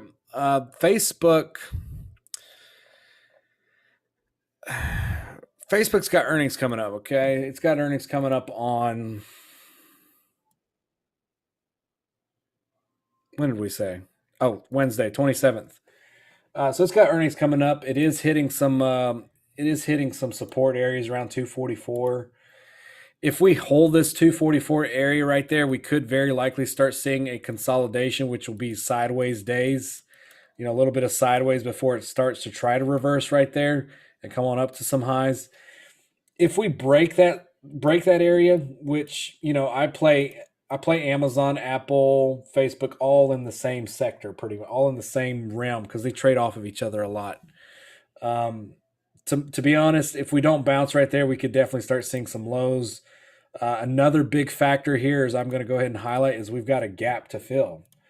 That gap right there is from here to right there. Okay, we gapped up and we've never filled that gap yet. So I'm just mentioning it out there. I don't know if it's going to fill it. It doesn't have to fill it. It's just a possibility. If we decide to break that low at 244 and come on down here to 235, then you might start seeing that gap potentially fill before the earnings run up, which is what, the 27th. So you got a week and a half roughly to see what happens there. But right now the story is bearish. Okay, it's still falling.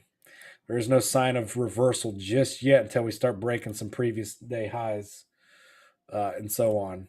Start breaking some of these highs, then things could start to escalate back up. But right now, I think it's a pretty risky jump to buy calls or buy the dip right here just yet. RRD looking bullish. I'll check RRD.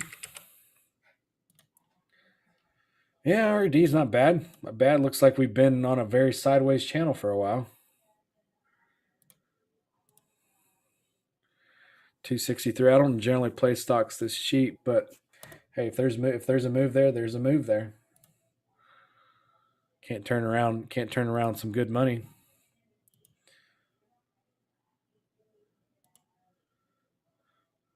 Yeah, she looks in good shape to probably break it. I'm going to throw up some resistance lines up through here based off of the previous candles there. So let's say I've got some right there. Oh, wrong tool. I've got some right there.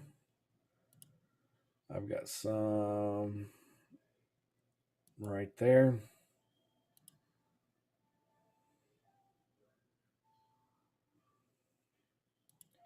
Some right there. It's a slow mover, obviously, is what it looks like. Some right there and so on. I mean, as a whole, it looks like you're definitely in good shape. Going back to an hourly chart, it'll probably give you a little bit better of a story. Yeah, it's in good shape. The potential to keep pushing higher. I want to see it break that 263 though. If we break that 263, definitely in some good shape to break some of those highs and keep on pushing through towards $3. But yeah, good suggestion there, Tun Chi Fash on YouTube. Triple D and Fubo and C looking bearish. Let's take a look. Not necessarily bearish on Triple D yet. Made some massive moves yet. Sure, we got some tops here, but I'm not convinced it's bearish yet. Fubo, I have not checked out Fubo. Yeah, Fubo's looking a little rough. You could try to make this a little bit of a story down here to maybe pull back on down towards 32.14, or I mean 29.54. Or she could pull on a little bit lower.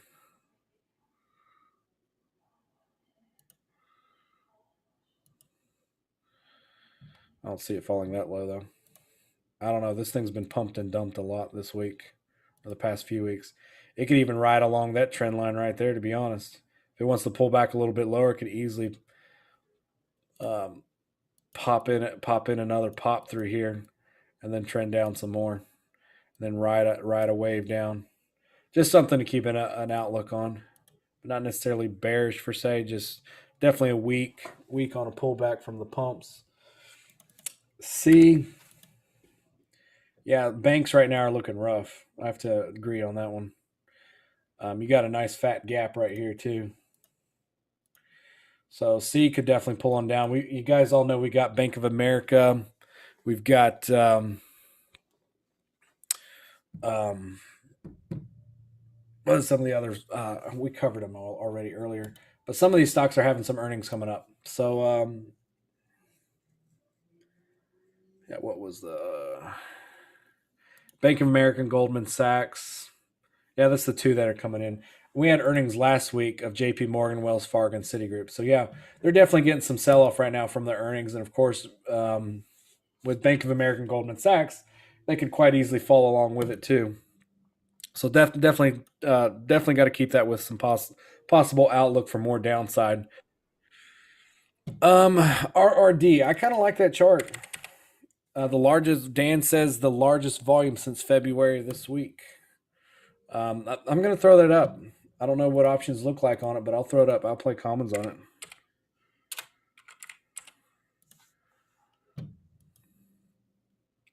Yeah, forget options. Yeah, screw options. That's not good enough. But commons on that thing looks really good. I like it. I like it. All right, gentlemen. Any other questions before we call it a night?